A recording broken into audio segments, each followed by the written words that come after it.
Sean's got to add himself to the stream. There All we are. right, We are ladies back. and gentlemen, welcome back to another episode of John Street Hockey. I am the mayor of John Street, Sean Campbell, joined by my buddy, the man they call Curly, and that is Kevin McHugh. Kevin, how you doing, buddy? I'm doing good, dude. It's unfortunate that the All Star break is hit because I could really feel the Flyers. I think we're about to go on like a 7 game run. They had so much momentum. Absolutely, we'll definitely dive into that. A lot of sarcasm there as well, in case anyone thought that was being serious. No, all good, all good. We will definitely dive into that as we move along here through the program. Um, with that being Program. said, let's go ahead and start it off here. And we're going to do some looking back. And this segment of Looking Back is presented by Hubba Hubba Hoagies in Langhorne, Pennsylvania, home of the only hoagies that make you say Hubba Hubba. That's Hubba Hubba Hoagies. Woodburn Road, Langhorne, Pennsylvania. If you're out shopping, Oxford Valley Mall, don't go to the food courts, the same old food over and over again. There's a McDonald's, a Sbarro, a Subway. It's all the same old bullshit. Why not go get a delicious hoagie from Hubba Hubba Hoagies? It's right around the corner. Make sure you check them out. With that being said, the Flyers have won 2 games in a row, um, taking down Columbus as well as No, Winnipeg. No, I'm sorry. I'm sorry, Kings. not The Columbus. The Kings. Kings. The Kings. I'm sorry. I'm sorry, everyone. Got a Repent. little wrapped up there. Rep, No, rep, taking down the Kings and then taking down the Winnipeg Jets. Kevin, I guess let's start off with the Kings game. Anything really stand out to you there? Well, let's not forget the Flyers snapped their 13 game losing streak against the Kings. For the overtime victory, it was probably a little closer than it should have been. They let the Kings come back at the end of the game. I know G was out there. Ristolainen tried to clear it and it hit the back of G. That line kind of got stuck out there when they needed a line change. They got pinned in. Kopitar was able to sneak it underneath Hart's arm, and Long got the game winner. For obviously Cam Atkinson continuing to produce goals for the Flyers. You know, making that trade for Voracek very worth it. He's been everything that I thought we hoped he could be. And one thing that one bright spot in a season where it's really hard to find things to be positive about at least over the last 2 games. I thought the line with Mayhew, Frost, and Willman played well over the last 2 games at least. It seemed like they were playing with a lot of speed and pace. Specifically, Willman and Mayhew, who were just dogs on the puck.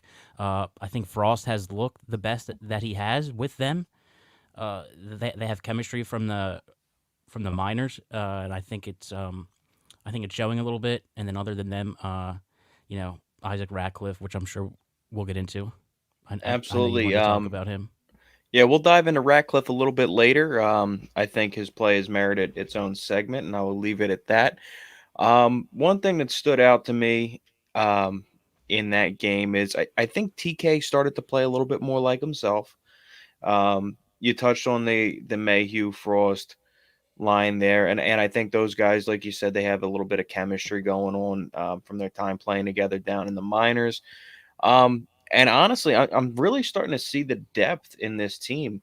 Now, the unfortunate reality is we have a whole lot of guys that are NHL level grinders, um, but clearly we don't have a whole lot of top end NHL talent down in the minors. No. Um, but on the bright side, we're starting to showcase some of these young guys as we're playing them here. And who knows, maybe we can dangle some of them out there as trade bait. Um, so, hey, Well, looking ahead. I think a lot Great of what's game by going on. Scott Lawton, too. Yeah, absolute great. Yeah, very good game. I think a lot of what's going on too is like for guys like Willman and Mayhew and Ratcliffe. They're kind of out there playing for potentially a spot on the bottom 6 next year. Not that they're particularly top end talent. I don't think any of us think that, but I think they're guys that you're going to see battling to be bottom sixers next year. You Right, know, right. Low dollar amount contract kind of guys, depth pieces. Um, your 10th, 11th forward, those kind of guys. Depth pieces, guys that maybe will be a cornerstone at the AHL level as well. There's definitely a whole lot of that we're starting to see here. I mean, The overall, good. sorry, go ahead. Oh no, they made a great play on. I think it was the first goal of the game against the Kings where they came across the blue line. Frost, Willman, and Mayhew, and then Frost held up at like the top of the circle, found Ristolainen, who made a nice little toe drag to get into free space, and then found Mayhew on the back door. So that was a really nice goal. I think Mayhew had a goal in each game, or I think he has two in his last three. I don't think he got one last game. Yeah, two in So his that's been last nice to three. He see. did not have one against the Jets. Yeah. But with that being said, it's funny because if you guys weren't watching, I did a little guest spot with our friends over at Old City Sports, the Admiral Jesse Bell, as well as Jess Hess on the Jess Hess Express, aka the Girl. I joined those guys and we did a little live reaction to that game, and me and Jesse were watching the game together, and I noticed we were both talking about Jerry Mayhew, and it's like, well, neither one of us really know what kind of a player that he is. Um, because there's not really a book on him. It's not like he's one of these high end prospects, one of these guys that we drafted super high.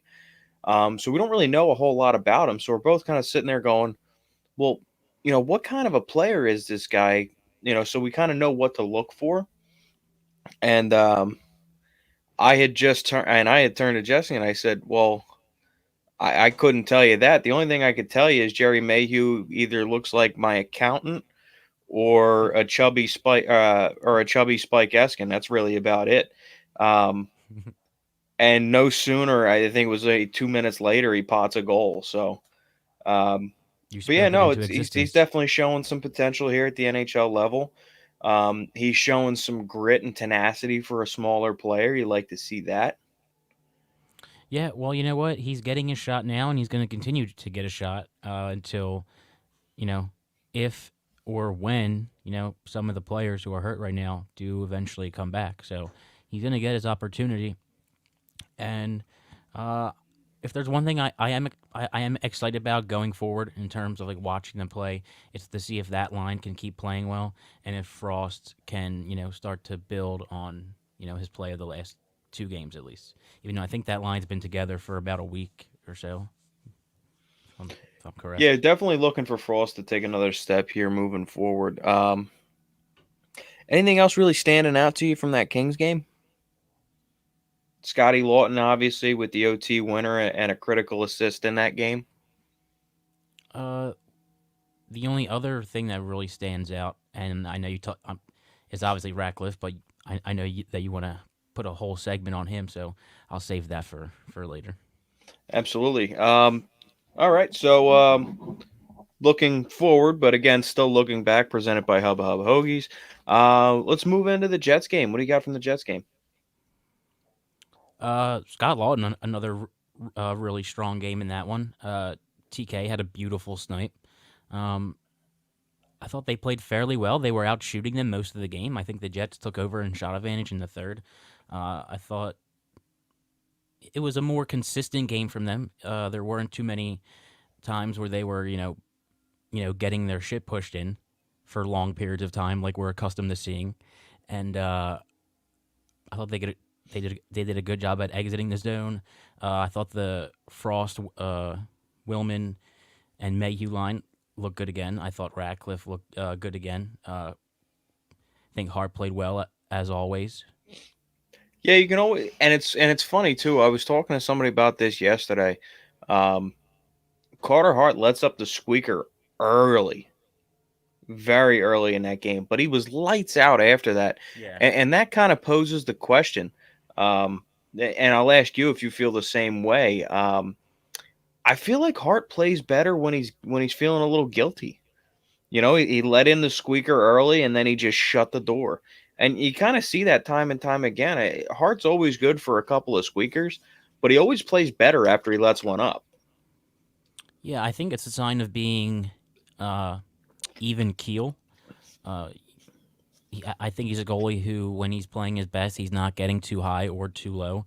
He's not letting a goal in the first minute like that get to him to where you have to worry about if, oh, is it a shaky start? Like you have to worry about his mentality for the rest of the game. So I think, and that's something that was touted as one of his, you know, attributes, if you want to say, coming up, was that he was always a very mentally strong goalie.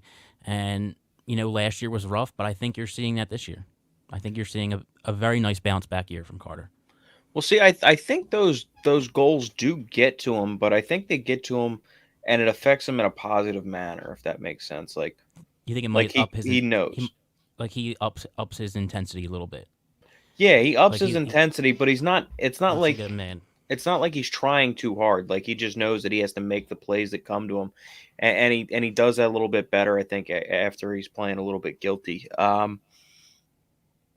And it's funny. I've said it on here, and I've said it on some other shows that I've gone on before. When you look at a guy like Carter Hart, I really think, um, ultimately, I think at his best, he's Grant Fuhr. He's a guy that may let up 4 or 5 goals in a game, but he's going to keep the other team from scoring that sixth, and he's going to keep you in the game. Yeah, I think that goes for a lot of good goalies. There's been plenty of games, especially against the Flyers, where you know Henrik Lund, like it might be a 4-3, 5-4 game playing against the Rangers, but Henrik Lundqvist is like the reason that you're not winning like 7-5 or 8-5. Absolutely. So going back into the Jets game, like you said, another huge game from Scotty Lawton, Scotty Tuhati. Um, Our boy James, I'm sorry, I just want to point this out real quick because I'm just looking at it. James Van Reems like somehow has 11 goals. Like I feel like I can't like really sit there and think about it and think of 11 goals he scored.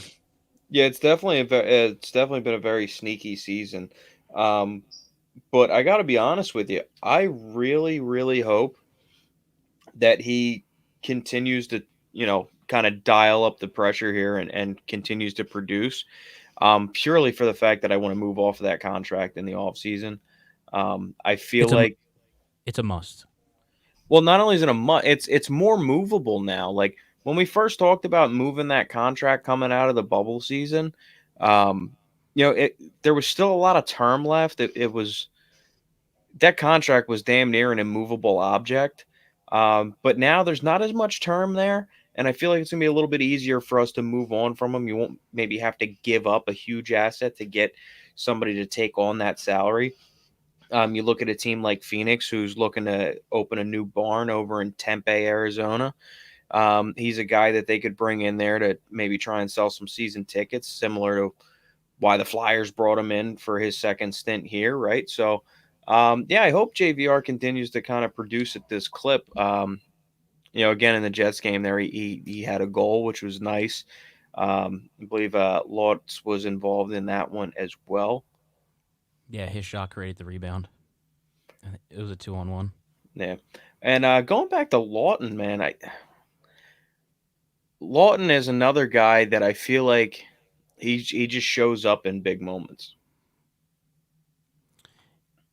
Yeah, it's weird. Well, when he does show up, it's very noticeable because it's normally In a big moment. like a nice like dangle on a breakaway, or like it's typically in like these flashy scenarios where you're like, wow, he looks like he has a lot more skill than you know you might think. It comes in spurts, but I think the thing that is there consistently with him is just his hard nosed play. Which is what you want to see. We got to remember too that Flyers third line that he's typically on is it's a skilled checking line. So he's not really getting the great matchups either. It's not like he's going out there against another team's third line. Typically, we're rolling our third line out there against somebody else's first or second line.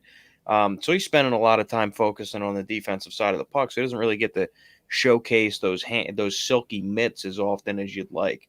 He Um, does have some sneaky silky mitts.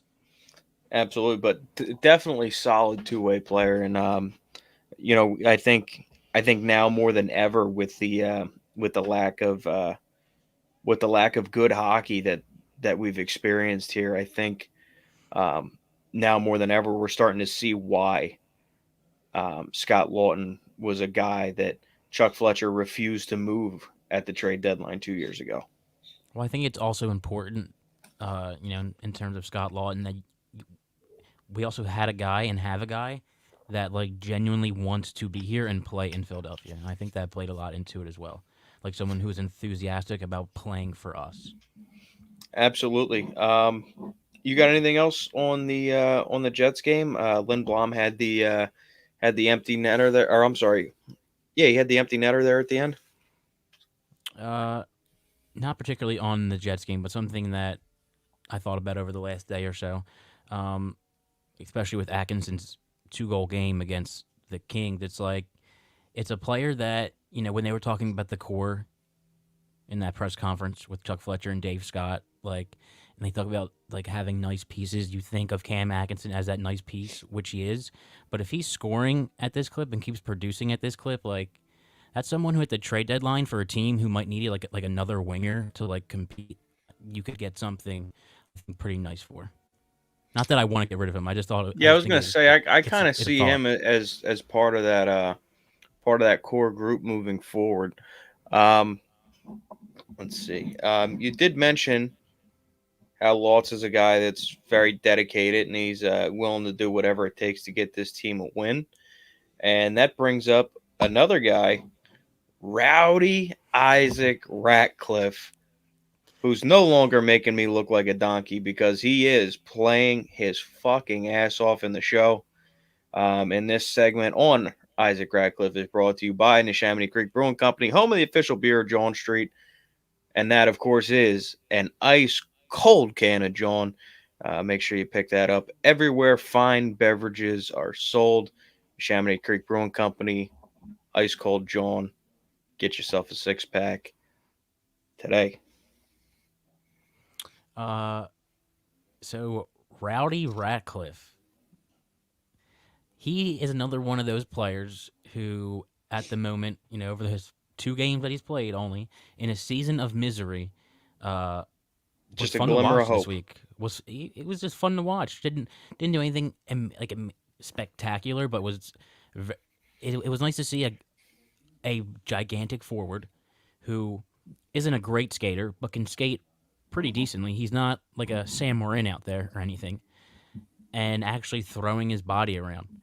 I love when players go to hit somebody, like go to hit a bigger player, and they just get laid out trying to hit that player. It's so satisfying. No, absolutely, and I gotta tell you, he's really starting to throw his body around. It's like he's learning how to use that gigantic 6'6", 220 frame of his, and it's so great to see it. Yeah, and I think him and McKinnon had looks like they're developing a nice chemistry. Uh, I know you guys were talking about on Jesse's show about McKinnon, like has deserved like second line minutes, and I think he has, like especially the way the season's gone. He plays at a consistent enough, pedigree in terms of his work ethic that yeah, he's probably earned like second line minutes at some point this year. But I feel like the chemistry and the way his and Ratcliffe's game complement each other, I love that duo on the fourth line. No, absolutely. I just well at that time too when me and Jesse were talking about that, that was obviously in the middle of that horrendous losing streak, Yeah, and absolutely, we were absolutely. kind of No, looking to try anything, and if there's a guy that's kind of laid it all out on the line all season, it's been Zach McEwen. So big McEwen fan. absolutely. Let's see. So with the Flyers so far, Ratcliffe has just 2 games played. He's a flat zero, no goals, no assists. Plus minus nothing. Penalty minutes are nothing, but he's not a guy that you're looking for stats from, at least not right now, while he's still trying to get acclimated to the speed of the NHL. Um, but he's doing the little things. He's chirping, he's getting aggressive, he's throwing his body around, he's pissing the other team off. Um, so many times after a whistle when he was on the ice, you've noticed over these last two games that he's in somebody's face. He's giving them a face wash. He's kind of throwing them around a little bit in front of the net, and he's not afraid to kind of get in there and mix it up. There was a huge hit that he had. I forget who it was on, but he had a huge hit in the Kings game as well. So we're he's right now he's as he's He crushed developing, he crushed kind of more of the Olimata behind the skill. net. He's still doing everything it takes to earn his spot in the lineup, and I think he has earned it thus far. Obviously, it's a short leash on such a young player, but he's still young. He's only 22 years old. There's plenty of time to see what he's got, and yeah, I'm just looking forward to see what else we have moving forward with our boy Rowdy Isaac Ratcliffe. You got anything else on our buddy? Yeah, so I think he's he's only 22. This is his first time in the NHL. He's only played 2 games. People aren't sick of him yet. He's still fun to watch the way he plays the game, the way he's throwing hits around. He's a big body. Um, I think about listen. I don't know what his ceiling might be, but he definitely has the potential to be a very useful player somewhere in your lineup. If it's on the fourth line, so be it. But if he can bring that type of energy and physicality, anywhere in the lineup, like if he's a player that you're watching him play and you're like, okay, like this guy needs to be in the lineup, even though it's the fourth line, um, I'm fine with that. Like again, I don't know what his ceiling is, but he for sure has the potential to be a useful player in the future, somewhere in your lineup. Absolutely, couldn't agree more. Again, just kind of looking forward to see what he brings moving forward, especially as he starts to get a little bit more comfortable here at the NHL level.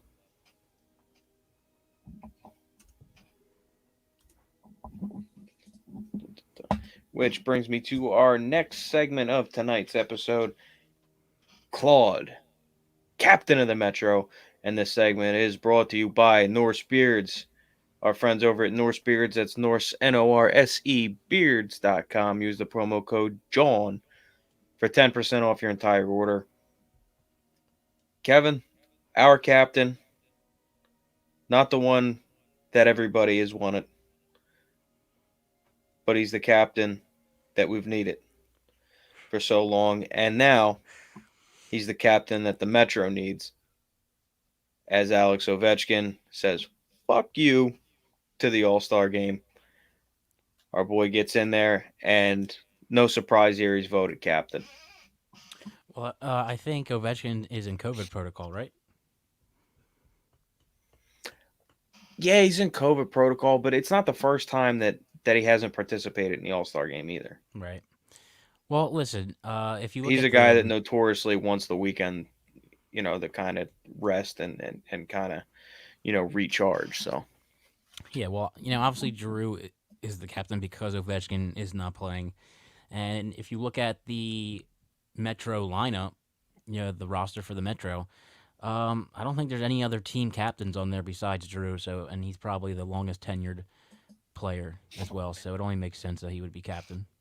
right. Well, and when Kind of you still a talk thing to about put on his hockey belt. in the Metropolitan over the last, decade plus, it's been three players. It's been Sidney Crosby, Alexander Ovechkin, and Claude Giroux. And with the other two guys not participating in this year's All Star game, um, clearly Giroux's going to get the nod there for the C. So, you know, nothing too crazy. It's All Star weekend. It's you know the two hand It's touch nice to see. equivalent on ice. I was busting Brian's balls. Maintenance Brian.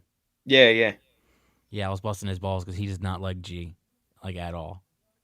I don't know if you knew that, but I was yeah, going at yeah. him You've today, a told little me bit, just before. po- poking at him. Yeah. So what are you looking forward to with All Star Weekend here? You a skills competition guy? Fan of the game? Not a fan of the game? When I was younger, I loved it. Like when I was younger, I loved the skills competition. Like I had to watch the skills competition. It's still, you know, I'll probably watch it. Just because. It's the NHL, and I like hockey, and it's the All Star game. I think they added in terms of like the one where the sharpshooting one where you had to hit the 4 targets in the corners. I think they're doing like some type of it's just like it's like a big board with like numbers on it. I think, and you have to hit certain numbers, or it might be like symbols. I don't know. So that's kind of new. Other than that, we got the speed skating, the hardest shot. They usually have some type of puck handling drill. So I'm not sure if G is competing in any of them. I think he normally competes in at least one. Yeah, usually G's good for he's usually good for the puck handling. Yeah, I think there's a passing one too. I think he might usually do Yeah. that. I am kind of interested to see what happens with the skills competition this year because they are bringing in some guys that did not get the nod for the All Star game to compete in the skills competition. Trevor Zegers in particular, who's been taking the league by storm. Um, you got to wonder if maybe they try and get out. You got to wonder if they try and get Zdeno Chara out there for one last crack at the hardest shot, maybe. That'd be cool. Yeah, I don't know. I don't know if they've announced that yet or not. It's just something that I've heard. Maybe it could happen. Um, Crazy question off the top of my head, and this is inspired by something that I heard on the 32 Thoughts podcast with Jeff Merrick and Elliot Friedman. They were talking about it a couple of weeks ago. Jeff Merrick has an idea, and I love the idea. Elliot Friedman not as big a fan as I am of the idea, but a lot of people have chimed in and told him that he's wrong. What do you think is an event that could be added?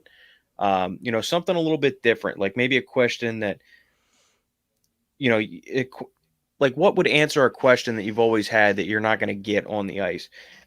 So, for example, Merrick talked about doing a fastest skater competition, but a fastest backward skater competition. I could see them doing it. I could see a lot of people wiping out too. No, for sure. Just something to think about. Like some of these guys are really great backward skaters. I mean, you think about a guy like Kale McCarr, who just is so effortless on the ice. The way he can kind of walk the line, he really hits those crossovers great going backwards and C cuts. And I don't know. I think it's just something interesting. Do you have any ideas? Maybe something else that they could throw Um, out there? Something that they could throw out there. Wow. Maybe they could add something to certain events to make them a little more difficult. Like maybe for just the speed skating one, I guess since we're on that topic, they have to skate with the puck and have some type of obstacle somewhere.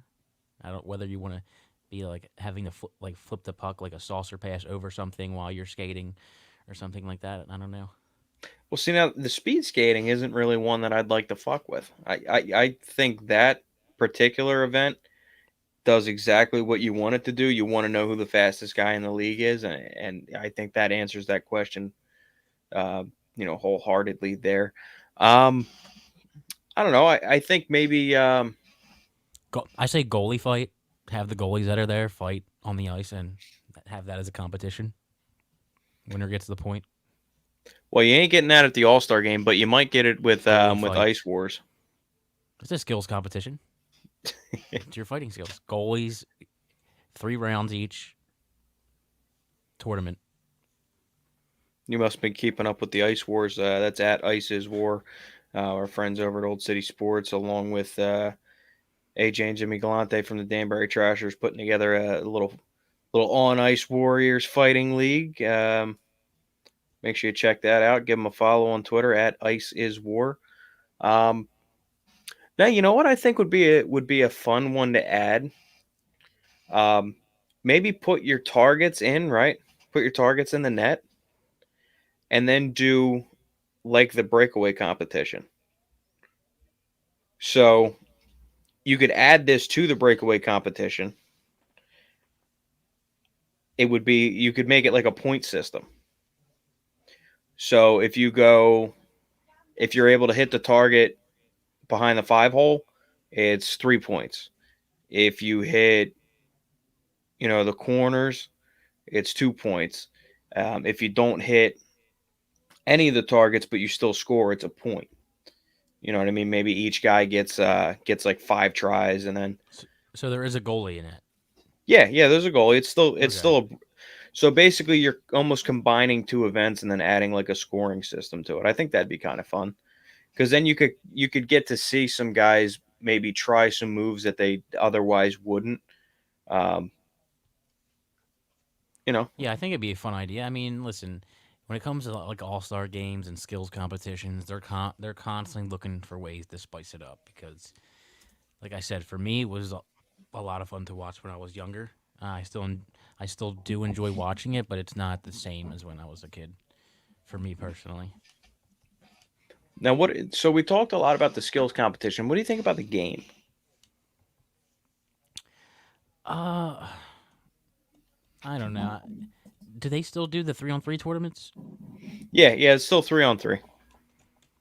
I don't know. I don't know. I the 3-on-3. They made it 3-on-3 when it first came into the league because it was like all the fucking buzz on how exciting it was, and then teams started playing possession hockey a lot. Skating back out of the zone. Well, I see, wouldn't here's mind. the thing. I wouldn't mind seeing it go back to just East versus West and them just playing a game. So I have an argument for and I have an argument against the 3-on-3. Um, I love the 3-on-3. I love the 3-on-3 in the All Star game. Kind of for the same reason why you just said you're not a huge fan of 3-on-3 hockey, period. So in overtime, you see a lot of teams take this kind of, puck possession. If the odd man rush isn't there, skate it back out, regroup kind of an approach. You don't really get that in the All Star game with the 3-on-3. You really get to see these guys throw haymakers back and forth at each other and showcase some of the best skill in the NHL. Yeah, I guess it's kind of like an NBA All Star game, right? Where like they'll let a guy run down the lane and dunk it. Like they don't mind giving up the 2-on-1 or two on a Right, fucking 3-on-3 exactly. All Star game. It's just it's haymakers back and forth, and that's what I think 3-on-3 hockey is meant to be. So for that reason, I will definitely be tuning in to the NHL All Star Game. Now, I will say this: one downside to running the 3-on-3 in the All Star Game is um, there's certain guys that are definitely getting snubbed Yeah, on the All Star Game for that for sure. particular reason. You look at a guy like Ristolainen; he's not very gifted offensively. He's a great defenseman. He's played great this year. Um, I don't know if he's been All Star caliber, but just as an example for Flyers fans out there, somebody that we get to watch every night. Um, a guy like that who really doesn't have a whole bag of tricks on the offensive end, he's not going to make the All Star game Yeah, because it's three facts. on three.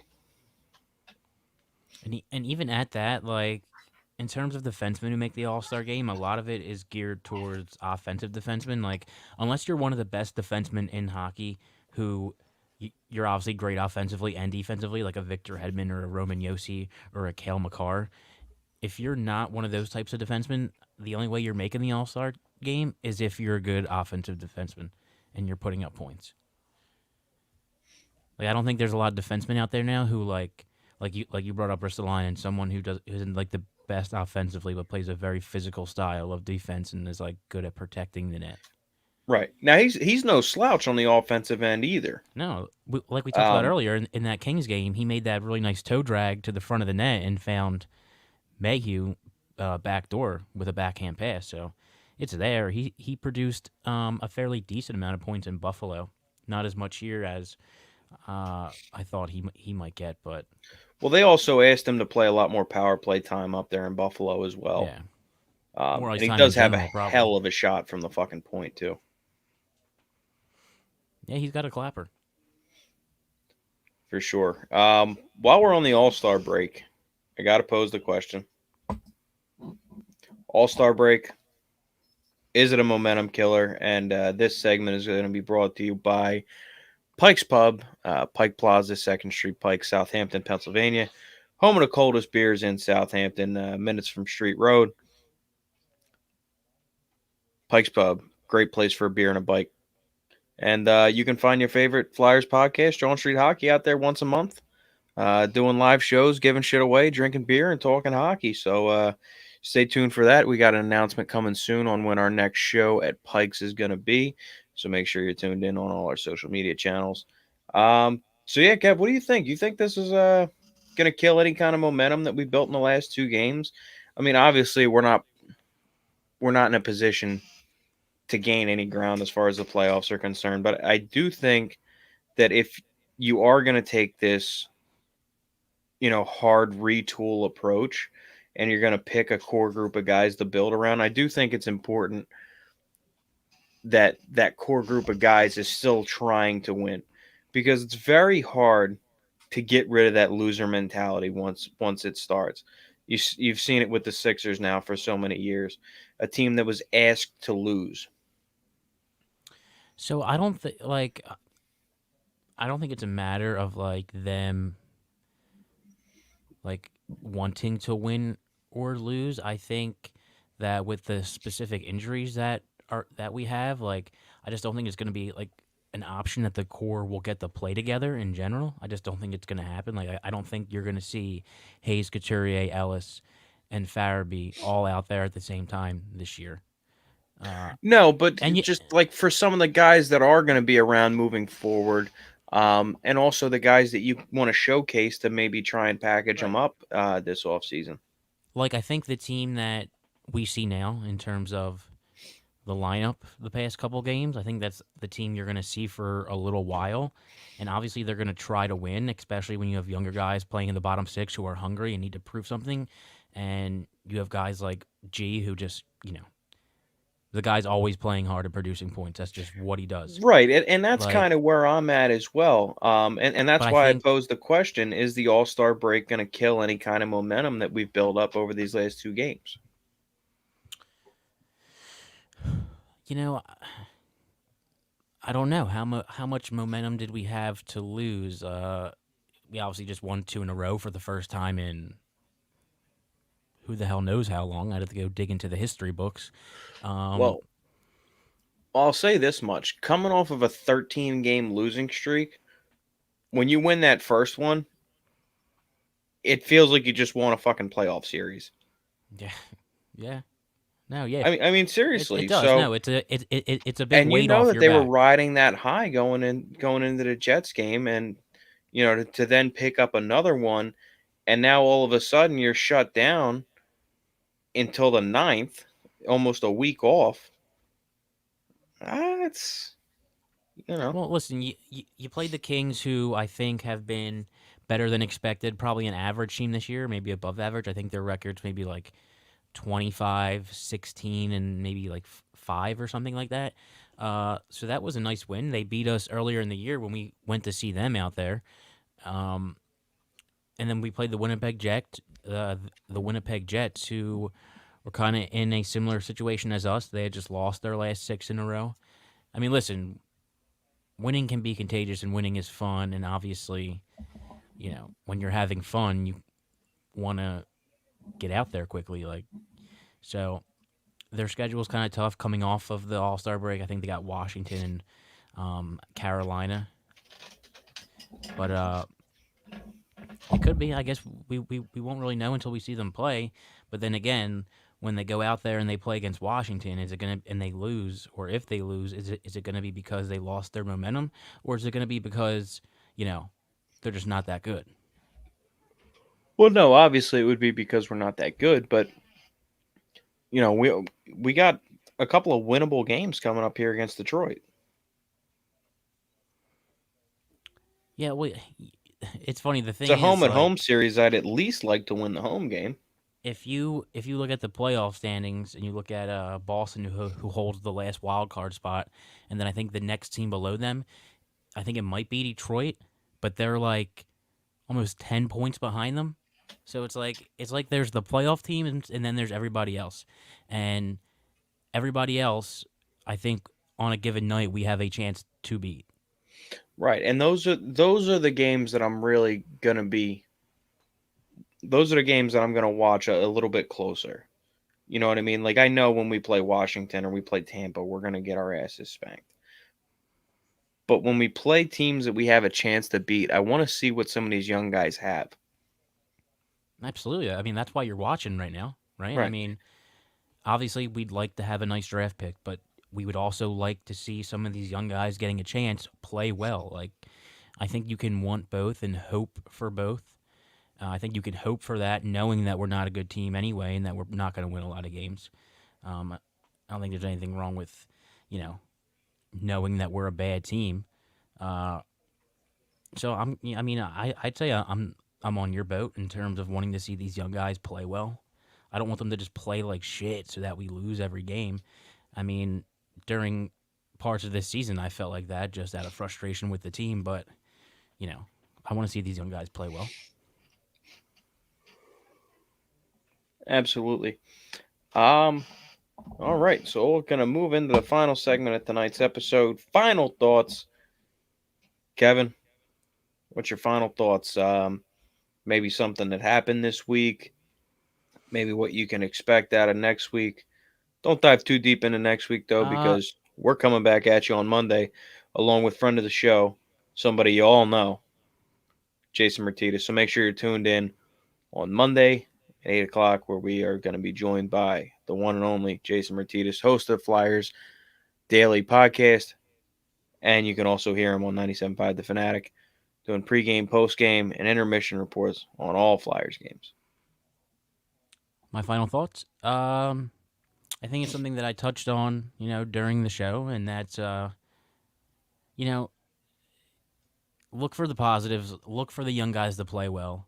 It's okay to be happy if you see them play well. It's okay to, enjoy that. We have a lot of games left, so we need something to get us through it, right? So watch for Ratcliffe, watch for Frost to develop, take interest in their development. If the rest of the season is going to be rough, you might as well look for the bright spots. Absolutely. So my final thought is in a very similar vein, um, and that is find a Flyer that makes you happy and hold on. I found mine, and that is Isaac Ratcliffe. Our good buddy Jesse Bell found his. It's Zach McEwen. So find somebody that you're going to want to watch for the rest of the season. Latch on, cheer them on. And Oh, one, yeah, like you said, look at the positives. one more thing as well. Really take in and enjoy watching Claude Giroux play in a Flyers uniform because it, I think we all think it's coming to an end soon. Absolutely. I'll leave you with this. Enjoy the losing now because it's going to make it that much sweeter when we win the Stanley Cup sometime in the next decade. I'll be here for it. It's going to make it that much sweeter. And you're going to remember listening to this podcast and listening to me talk about Isaac Ratcliffe and Kevin talking about the accountant, Jerry Mayhew. And you're going to think back and you're going to see the Flyers lifting a Stanley Cup, quite possibly with Johnny Hockey on the ice. And you're going to smile. I'd have to. I'd have to Dark days implement. make the sun shine brighter. So, I'd have to implement the call of us wearing that Stanley Cup into the intro somewhere. It would go only be ahead. right. Clip me. I did say sometime within the next decade. I think that's feasible. If we're doing an aggressive retool, we have no choice but to believe it. I guess. I don't know. 10 years is a long time. We'll see. Got Absolutely. it. God, if we're irrelevant and mediocre in 10 years, Jesus, that's gonna be rough. You ain't kidding, buddy. Well, guys, with that being said, I appreciate the hell out of everybody for listening and checking in on Facebook, Twitter, and YouTube Live. Don't forget to follow us on all our social media at facebook.com/John Street Hockey. Twitter, at John ST Hockey, at John Street Hockey on Twitter. You can find me on Twitter at John Street Mayor, and you can find my buddy Kevin at Kevin Mc9292, I think. Shit, I don't even know. You really I got to gotta look. remember your fucking Twitter handle, bud. And don't forget to give us a subscribe and click that notification bell over on YouTube at youtube.com/John Street Hockey. Appreciate everybody for rocking with us, and we hope you rock with our awesome sponsors as well. Shout out Pike's Pub. That's coldest beers in Southampton, Pike Plaza, Pike's Pub, 2nd Street, Pike, Southampton, Pennsylvania. The Neshaminy Creek Brewing Company, home of the official beer at John Street. Ice cold John. Grab yourself a 6-pack today. NorseBeards.com. You want your beard to look anything like mine, make sure you go over to NorseBeards.com. Use the promo code JAWN, J-A-W-N, for 10% off your entire order. And last but certainly not least, don't forget, if you're out and about in Langhorne, you're looking for a great hoagie, stop into Hubba Hubba Hoagies, home of the only hoagies that make you say Hubba Hubba. That's Hubba Hubba Hoagies, Woodburn Road, Langhorne, Pennsylvania. Thanks everybody for rocking with us. We're out. Wait, and it is Kevin Mc92, which is kind of a mouthful. I should really shorten that up. That's dumb. Yeah, we got to change that Twitter handle, bud. Yeah. All right, we're out. Bye, everyone.